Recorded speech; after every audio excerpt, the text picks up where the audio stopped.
It is June 27th, 1862.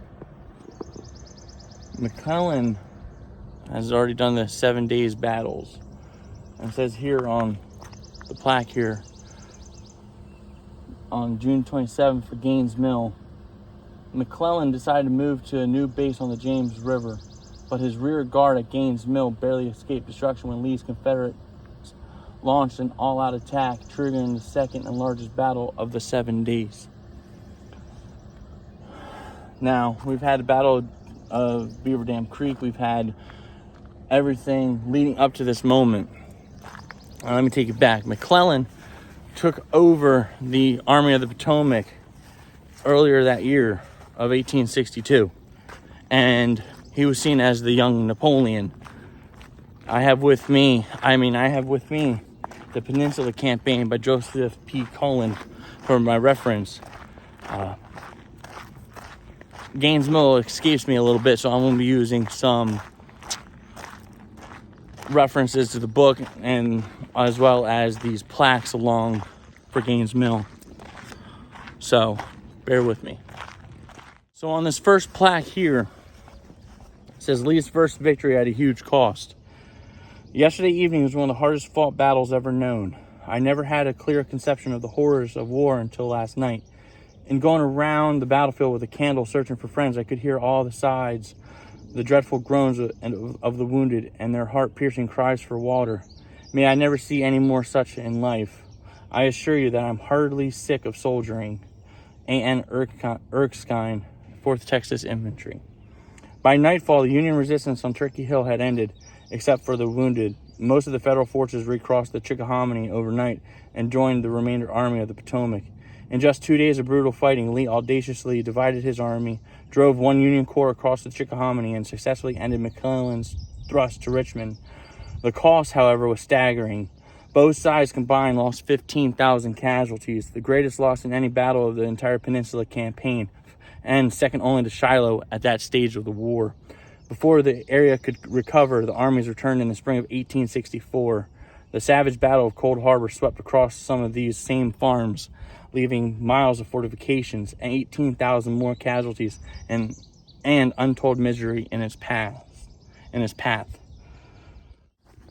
Now, McClellan started his Peninsula campaign in April of 1862 when he penned it with Abraham Lincoln's approval and everything like that. And he would then become known as the young Napoleon, or at least he was known as the young Napoleon.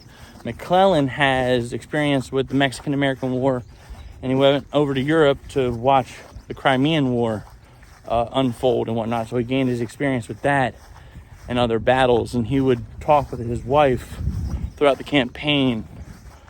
The one thing this young Napoleon was slow. Both sides pointed fingers. It was never pretty. But eventually at Fort Monroe at the tip of the peninsula by Yorktown, McClellan would eventually be able to gather over 130,000 Federal troops to storm Richmond. Now, this Peninsula campaign literally parallels with McClellan's predecessor, who we know as Winfield Scott.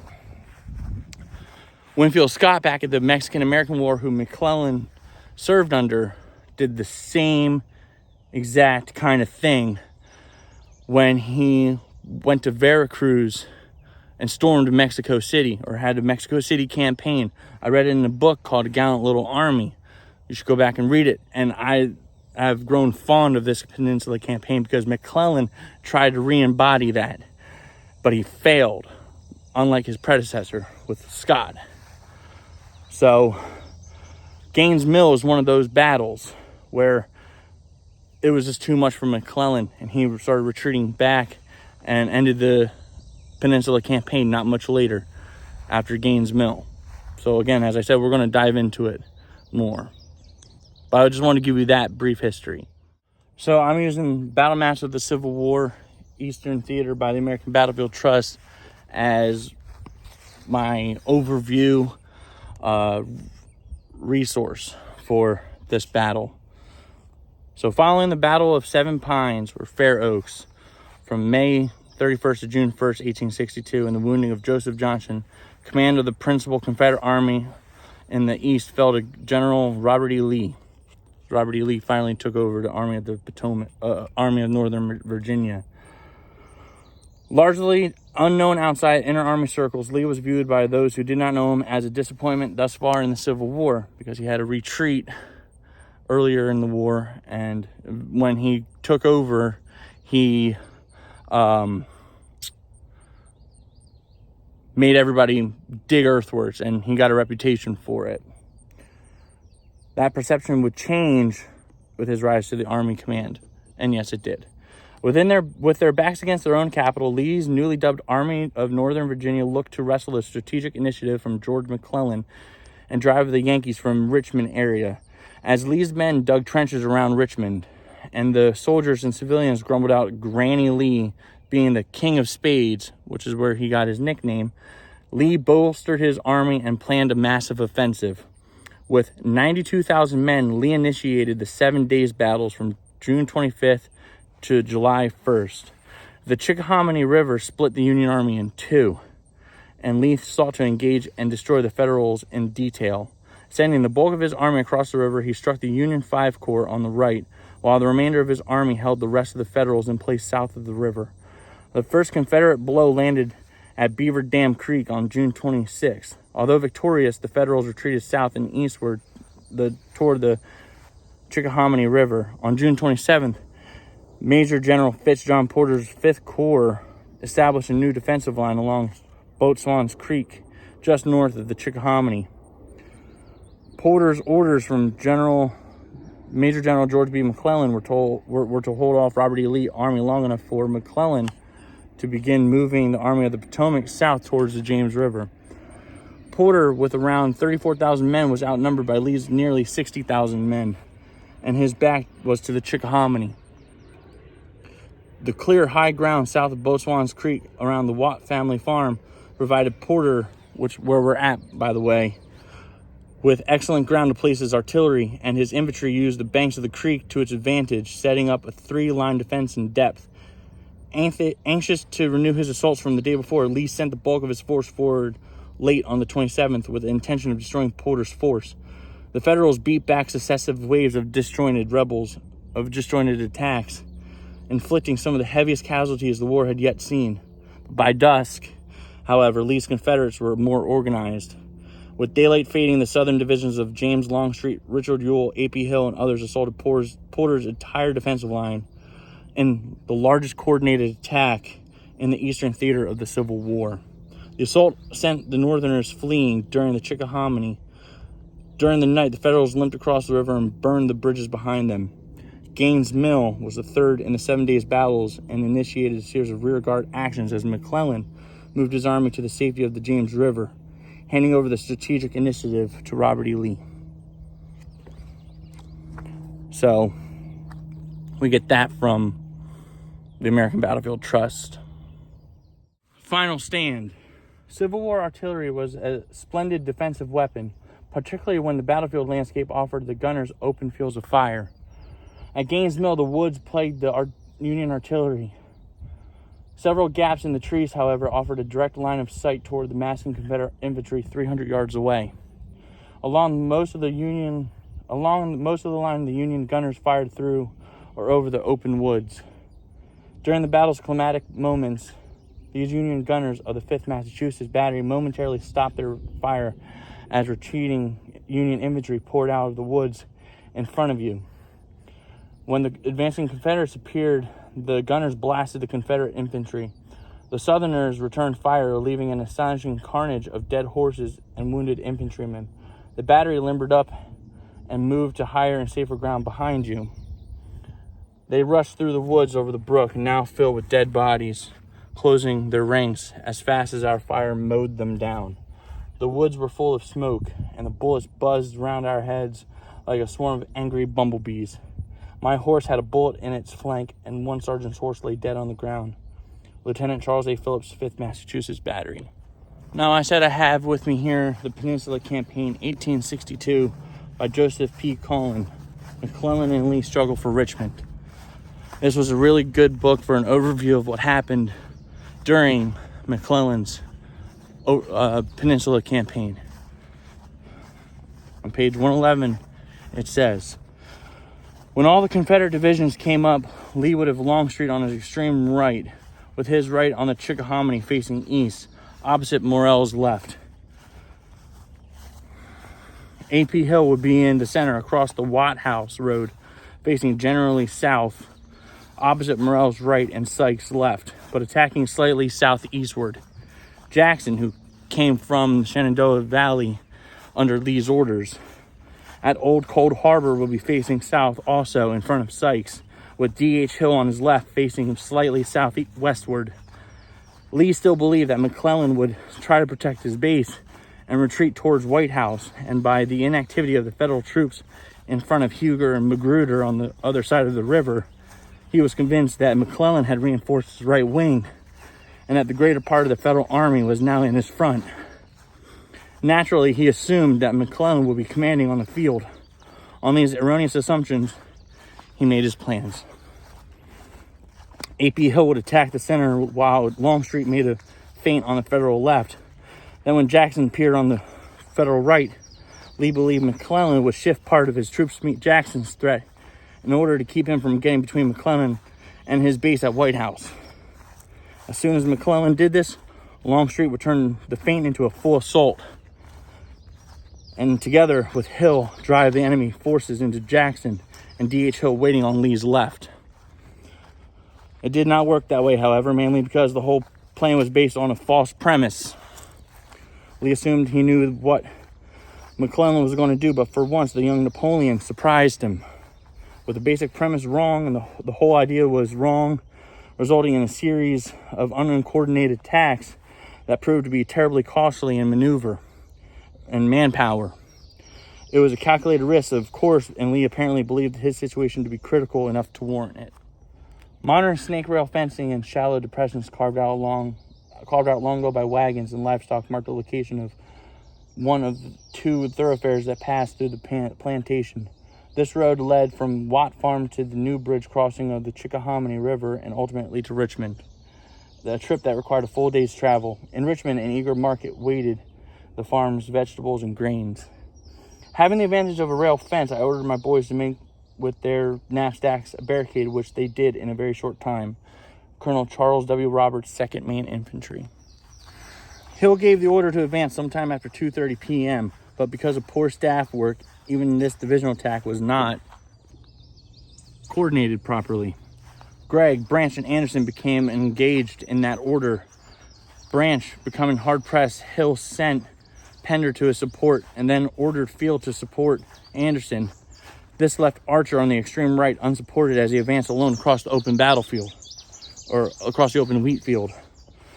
Porter's artillery on the rim of the plateau opened with a terrifying roar, blasting holes in the gray lines as they advanced across the open fields to the edge of the woods bordering Boat Swan Swamp. Their own artillery was practically useless. Hill had not massed it for an offensive and succeeded in getting only 4 batteries into action. Crenshaw's and Johnson's batteries, supporting Gregg and Branch, were quickly cut to pieces. Pegram, who had lost 47 men and most of his horses at Beaver Dam, was not much help to Anderson, and Braxton's battery, supporting Archer, was ineffective against the massed Union guns. But still they advanced through the smoke across the open fields and into the woods along the creek, only to be met by a sheet of flame as the Federal line exploded into action with a metallic roar. Stopping every few paces to load and fire, the Confederates were perfect targets as they tried to work their way down the slope to the creek by moving from tree to tree. In the hot, still air, smoke clung to the ground before lifting, and through it the muskets flashed and crackled as the men fired blindly. The thick, sulfurous smoke became suffocating. The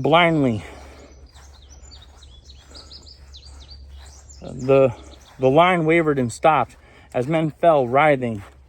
In the wild confusion of the woods and swamps and smoke and noise, regimental and company commanders lost communication and control. Soon the rolling smoke disclosed men running to the rear, others crouching and cowering behind the trees. Archer and Anderson finally ordered their men to lie down and attempt to keep them on the field, as some of the regiments broke and ran. The attack fizzled and died as Hill was thrown back with heavy losses. Longstreet wisely realized that a feint now would not help, so he ordered an all-out frontal assault on the strong Federal line. The attack hit Butterfield and Martindale's brigades of Morrell's division on the Federal left, but the same circumstances apply here in Hill's earlier attack. Longstreet reported, "In front of me, the enemy occupied the wooded slope of Turkey Hill, the crest of which is 50 or 60 feet higher than the plain over which my troops must pass to make an attack. On the slope of the hill was a line of infantry behind trees, felled so as to form a good breastwork. The crest of the hill was strengthened by the rifle trenches and occupied by infantry and artillery. In addition to this plain was enfiladed by batteries on the other side of the Chickahominy. I was, in fact, in the position from which the enemy wished to attack him." So what would happen next is that Jackson would eventually get stalled, and because he gets stuck coming down from his orders, but eventually meets up, and he'll have AP Hill on his flank, or on his left or right flank, and they'll eventually attack where they're supposed to. And I'm about to go back to the Peninsula campaign to get more into it. Jackson put Ewell on Hill's right, then his own division and Whiting's division, connecting with AP Hill's left, and waited for Longstreet and AP Hill to drive the Federals across his front, according to Lee's battle plan. It soon became apparent, however, that the plan was not working, and realizing from the sound of the guns that Lee had run into trouble on the extreme right, Jackson ordered an attack, with D.H. Hill leading off. With this new pressure mounting on his right, Porter now threw in his reserves to strengthen his rapidly thinning lines. McCall's division of Pennsylvanians, consisting of Meade's, Seymour's, and Reynolds' brigades, was put in on Morrell's right and center to support Martindale and Griffin, who had borne the brunt of AP Hill's attacks.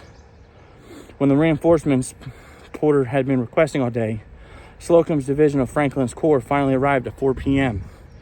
Taylor and Newton's brigades filled the gap between Morrell and Sykes, while Bartlett's brigade was sent to Sykes' right, where the regulars were being pressed hard by D.H. Hill. With Jackson in position and attacking, Lee now ordered a full-scale assault all along the line. Again, A.P. Hill and Longstreet threw their troops forward, many of them passing over their dead and wounded. As they swung out in the open lines across the fields, the Federal batteries once more erupted violently. The ground seemed to shake and reel with the shock as the hot guns roared out their bloody message. It was one continuous roll like thunder, crashing and reverberating. And across the fields and into the woods they charged, the battle lines broken into fragments by the march through the trees. Then the Federal line went into action with a crackling roar as if it exploded. Yellow sheets of flame flashed from end to end, then disappeared in a heavy cloud of smoke. The noise roared to a crescendo that left the men dazed and confused. One veteran remembered the noise of the musketry was not rattling as ordinarily, but intense metallic din. All along the line, the battle ebbed and flowed. The issue in doubt, the 11th Pennsylvania and the 4th New Jersey, finding themselves surrounded and cut off by Jackson's men, were forced to surrender in a body. In Morrell's front, the 5th Alabama and the 1st Tennessee lost their colors to the 2nd Maine and the 23rd New York in a series of vicious hand-to-hand engagements in which bayonets, clubbed muskets, and were freely used. Then the 16th New York and the 20th North Carolina tangled in what amounted to a personal war of their own over a battery support in Sykes' division. In a daring charge, the Southerners had driven the Federals back and captured the guns, only to have the New Yorkers recapture them 10 minutes later in a reckless countercharge. In the process, many of the New Yorkers lost their gay straw hats, which their colonel's wife, Mrs. Howland, had recently sent them. The bright yellow hats with black ribbons and gilt letters presented a strange sight on the field between the dead and the wounded. The attacks were successful in driving the Union Federal troops, but at what cost? There were roughly 15,000 casualties at the end of the day for Gaines' Mill on both sides. Lee threw nearly 50 to 60,000 men, an overwhelming number at the Union line, at the Watt plantation, and the rest of Gaines' Mill and everything. And that's how they won. And it wouldn't be seen again because it was the largest attack ever in the Eastern Theater. I can't remember what it's compared to out in the West, but Gaines' Mill will be known as the largest Confederate assault on the Eastern Theater, and it will stay that way.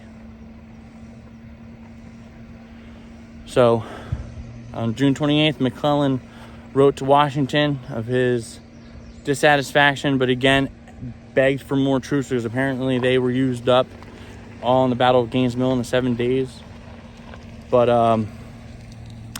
eventually McClellan would lose the Peninsula campaign, and this would drive to Fredericksburg, and it would drive to the North invading to even after the Peninsula campaign. Lee would go up to Antietam and fight at Antietam for the bloodiest single day, and then Fredericksburg happened, then Gettysburg, and then everything else would unfold. When 2 years after Gaines' Mill, we will see this area again surrounded by war during Grant's Overland campaign, where a lot of the bloodiest battles took place over here near Cold Harbor. So I'll see you in the next video. I hope you like this one. Please like, comment, subscribe, hit the notification bell for future videos, and I'll see you in the next video. You all have a good one.